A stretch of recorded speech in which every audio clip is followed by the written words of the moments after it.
Votre rendez-vous juridique. Nul n'est censé ignorer la loi avec Avocasur, barreau de Draguignan.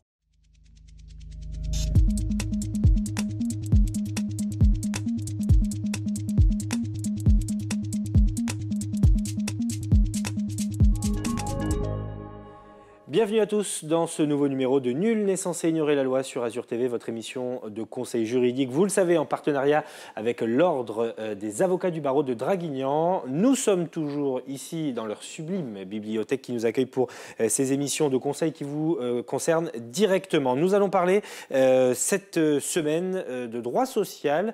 C'était déjà le cas il y a quelques semaines. Nous nous étions placés du côté du salarié. Nous allons cette fois-ci nous placer du côté de l'employeur avec Maître Michel Izard. Merci d'avoir accepté notre invitation. On parle beaucoup du droit social évidemment pour les salariés, mais il faut savoir que les employeurs ont aussi des devoirs, mais surtout des droits. On va voir avec vous quels sont les types de contrats de travail qu'on peut aujourd'hui proposer, notamment à un salarié. Vous allez faire tomber quelques idées reçues d'ailleurs, parce qu'on a tendance à penser qu'un CDD est moins dangereux qu'un CDI. Vous pensez le contraire. Nous allons parler aussi des freins à l'embauche. On va commencer par ça d'ailleurs dans quelques secondes. On parlera des licenciements, mais aussi de la juridiction que tout le monde connaît, les prud'hommes. On va d'ailleurs replacer le débat tout de suite.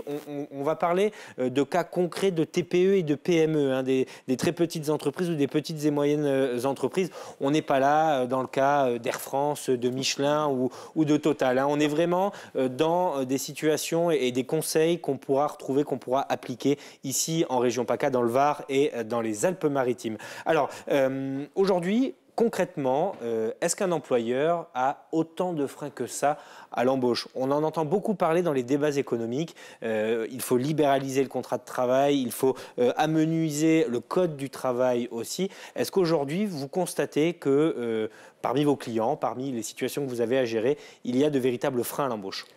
Alors, il y a des freins à l'embauche.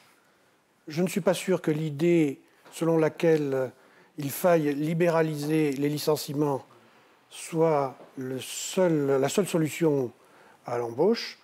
J'ai l'impression, quand je vois mes clients, que quand ils embauchent, ils ne pensent pas du tout à licencier. Donc le problème ne se pose pas en ces termes-là. Je dirais que les freins à l'embauche sont différents. Le premier et le plus important, c'est la crise économique qui fait que lorsque vous embauchez, vous vous demandez si vous allez pouvoir assumer le coût d'un salarié. Je vous rappelle que ce n'est pas que le salaire que l'on paye, mais ce sont les charges. En gros, actuellement, lorsque vous embauchez quelqu'un, le salaire net est quasiment doublé avec les charges. Donc la crise, c'est le premier frein à l'embauche. Le salarié ne se rend pas compte de la responsabilité que prend l'employeur, le stress que ça crée pour lui de diriger une entreprise avec les risques que ça comporte sur son patrimoine personnel. Il est vrai que les employeurs donc rechignent à s'engager dans des longs contrats avec des risques que ça peut comporter vis-à-vis de la crise économique. C'est le premier problème. Vous, ce que vous nous dites, déjà, premier élément, c'est qu'il n'y a pas de mauvaise volonté du côté des employeurs. Et je crois d'ailleurs que même au niveau national, quand on parle de TPE, de PME, on sent que les patrons ont envie d'employer, de faire croître leur activité. Mais bon, le contexte fait que on est un petit peu inhibé. Oui, parce que c'est horriblement cher, tout simplement. Et c'est vrai que ça n'est pas de la faute des salariés non plus, bien entendu, c'est le système qui veut ça, mais que ça coûte horriblement cher par rapport aux bénéfices que peuvent engendrer la création d'un emploi. Ce n'est pas nécessairement bénéficiaire immédiatement. Alors c'est vrai que ça, c'est la première inquiétude de l'employeur. Il a d'autres problèmes, l'employeur. C'est que lorsqu'il embauche quelqu'un, il doit se retrouver face à une bureaucratie assez complexe qui nécessite de prendre attache avec un professionnel pour ne pas commettre d'erreurs. Quel que soit le type de contrat, il est évident qu'il faut se prémunir et qu'il faut faire très attention parce que ça peut avoir des conséquences considérables, et pas seulement sur le cas de la rupture du contrat de travail, mais au quotidien. On note dans le contrat. Tout le temps. Voilà, et c'est vrai que la réglementation est très complexe et oblige évidemment à prendre attache avec un professionnel qui pourra, autant que faire se peut, adapter les besoins de l'employeur à la législation, et ce n'est pas si simple. Alors, il y a un élément dont vous m'avez parlé quand on a préparé cette émission, c'est la protection. Oui, alors il y a deux... Et qui de temps en temps tue la protection, oui. Justement. Parce que, par exemple, le cas très concret, tant mieux, les femmes sont protégées en cas de grossesse, par exemple. Oui, et même plus loin que ça. Oui, même plus loin que ça. Puisqu'on peut avoir des congés prolongés, elles conservent leur emploi, elles sont payées tout à fait normalement. En tout cas... leur emploi est garanti. Est garanti. Et ça, vous dites que ça peut créer un frein à l'embauche. Il est évident que l'employeur va rechigner à embaucher une femme s'il s'imagine qu'elle va avoir des enfants ou même qu'elle va ensuite demander des congés parentaux. Alors ça pose un problème parce que soit il ne l'embauchera pas, soit il va lui proposer un contrat sous-payé. C'est à peu près pour la raison pour laquelle vous vous trouvez actuellement avec effectivement une différence entre les hommes et les femmes à poste égal. Donc il y a peut-être un problème au niveau de la législation là, de ce côté-là. Il arrive un moment, il y a un balancier. Et c'est peut-être des aides ou en tout cas des dispositifs d'État. L'inquiétude fait qu'on se retrouve avec des systèmes comme ça, à tort ou à raison, mais c'est vrai qu'un congé parental, par exemple, bloque la situation dans une entreprise pendant fort longtemps, jusqu'au troisième anniversaire de l'enfant, ça fait énorme. Surtout quand on est dans le cadre d'une entreprise dans les TPME, à taille humaine. Évidemment, dans les grands groupes, le problème est moindre. Mais il y a un volant d'emploi qui est régularisé. Donc ça, c'est quelque chose que les entrepreneurs signalent beaucoup. Je le ressens tout le temps, oui. Il y a un autre problème qui se pose aussi, c'est celui des seuils sociaux. Vous savez qu'au-delà de 10 salariés ou au-delà de 50 salariés, la situation change. L'imposition sur les charges sociales d'emploi des salariés est plus élevée, mais il y a aussi de la représentation du personnel qui est mise en place, avec ce que cela comporte comme coût. Et ça freine aussi l'embauche. Alors on parle de petites entreprises et de très petites entreprises. 9 salariés, c'est vite atteint dans notre région. Et vous vous apercevez que les entreprises restent à 9 salariés et n'embauchent pas le 10e ou un peu plus, le 50e. Quand on Donc on voit bien que là, il y a un problème de législation aussi, en tout cas un problème ressenti par les entrepreneurs. Et j'ai l'impression aussi qu'ils ne se sentent pas écoutés. On est en train d'envisager des systèmes transitoires, mais ça ne résoudra pas le problème au fond. Et donc, il y a des idées reçues comme ça qui font que même si ça n'entre pas en ligne de compte ou finalement ça a un très petit impact, l'employeur a tendance à ne pas s'engager. Alors, Maître Izard, autre idée reçue, et ça j'ai été surpris, je vous l'avoue, quand vous me l'avez dit, et vous avez l'air plus que convaincu d'ailleurs, vous dites que le contrat à durée déterminée, le fameux CDD, aujourd'hui est plus dangereux que le contrat à durée indéterminée pour un employeur. Pourquoi ? Et de loin. Et de loin. Oui, parce que je l'expérimente tous les jours. On a mis en place le CDD dans certaines activités, dans certaines professions. On a pensé au CDD comme étant un système permettant une souplesse de l'emploi. C'est vrai que c'est un contrat à durée déterminée. Il se termine sans licenciement, sans formalité, à son échéance normale. Sauf que pour le conclure, déjà, il faut entrer dans un certain nombre de cadres très rigides. Et vous devez conclure ce contrat, non seulement en vertu de certaines causes, mais par écrit. Vous devez faire très attention à ce que vous faites, parce que si vous n'entrez pas dans ce cadre-là, le contrat est automatiquement requalifié en CDI, avec pénalité en plus. Donc, ce que vous dites, le premier danger, c'est que... C'est la conclusion du contrat lui-même. On peut penser donner un CDD à son salarié, et lui, s'il est bien conseillé, peut revenir vous dire, finalement, c'est un CDI. Oui, tout à et fait. là, mauvaise surprise. Mauvaise surprise, oui et non, parce que le CDI est peut-être moins dangereux que le CDD, sauf qu'il y a quand même une pénalité de requalification. Ça, c'est le premier problème. Le deuxième problème, c'est que lorsque vous signez un CDD, vous ne pouvez pas le rompre aussi facilement, c'est le paradoxe, qu'un CDI. C'est-à-dire que vous êtes obligé d'invoquer soit l'accord des parties, mais ça c'est dans tout contrat, ça ne pose aucun problème. Sinon, vous devez invoquer les cas de force majeure qui sont très rares. Vous devez invoquer la faute grave du salarié et non pas simplement l'incompatibilité avec ou l'insuffisance professionnelle. Tout cela n'entre pas en ligne de compte. C'est-à-dire que c'est très difficile pour rompre un contrat de travail à durée déterminée. Et si vous le faites mal, bien vous payez les salaires jusqu'à la fin du contrat à durée déterminée, outre d'éventuels dommages et intérêts. Un CDD peut durer jusqu'à combien de temps ? C'est très variable, ça dépend de l'activité. Vous avez même des cas où vous pouvez avoir un CDD que pour la saison.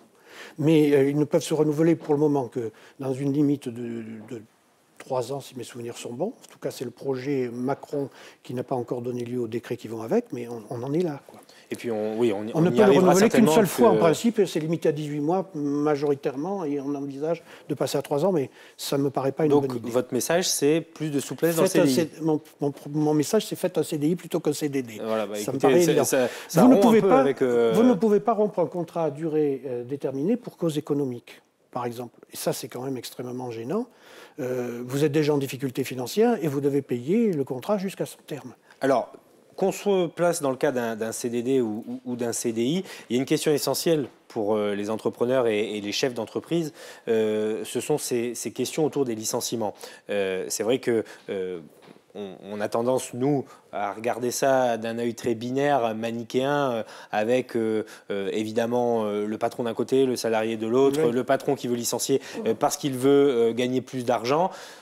Dans la réalité, on sait que c'est un petit peu plus compliqué, mais on peut conseiller en tout cas aux chefs d'entreprise, s'ils n'en ont pas déjà pris le réflexe, on ne leur souhaite pas de licencier bien sûr, mais de requérir, d'avoir recours au service d'un avocat pour éviter les impairs et que ça se passe surtout dans un bon esprit, si on peut le dire, même si c'est toujours très difficile de se lancer dans un licenciement. Je ne veux pas prêcher pour ma paroisse, mais c'est vrai qu'il vaudrait mieux prendre conseil avant de prendre même la décision de rompre un contrat de travail de façon unilatérale.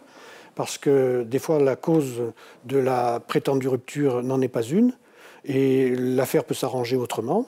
Et puis si l'on doit se lancer dans un licenciement, il est bien évident que la procédure, que ce soit un licenciement pour cause personnelle ou pour cause économique, est une procédure extrêmement lourde, extrêmement dangereuse. Il y a des choses trappes à tous les coins de rue et chaque fois ça se traduit par des dommages-intérêts ou des indemnités.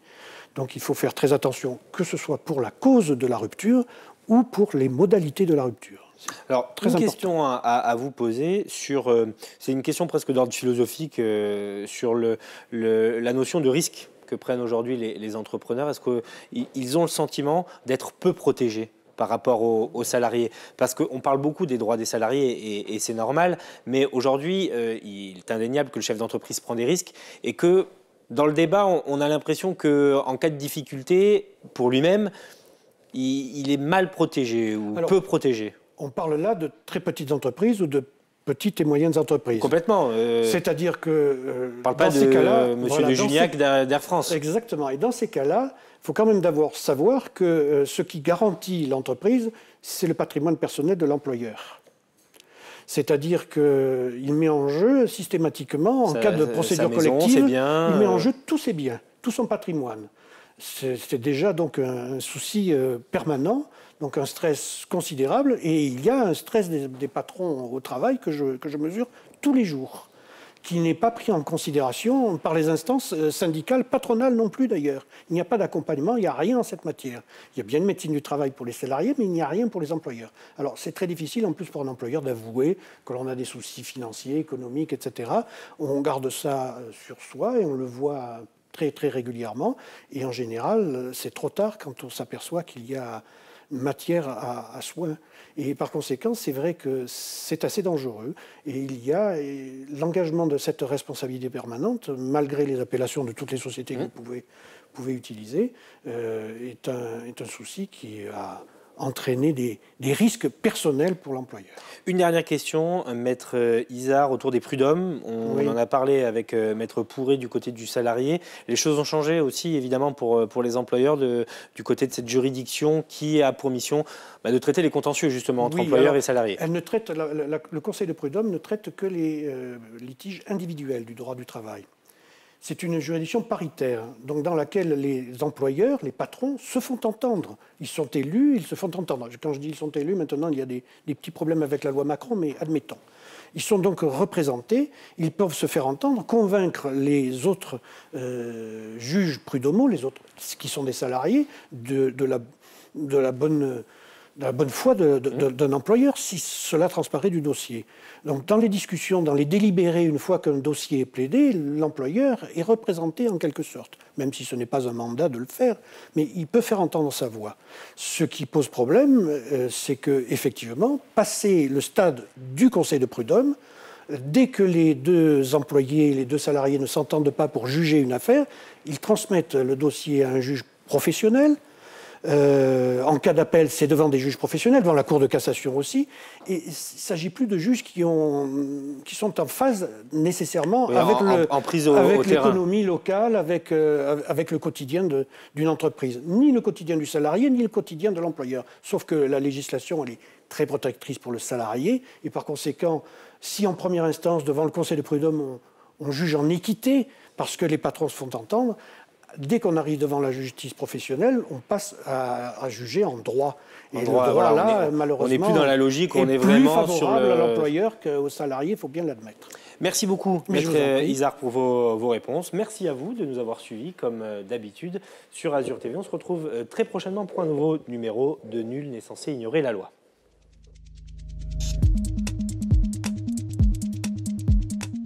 Avocazur, barreau de Draguignan, vous a présenté votre émission juridique Nul n'est censé ignorer la loi.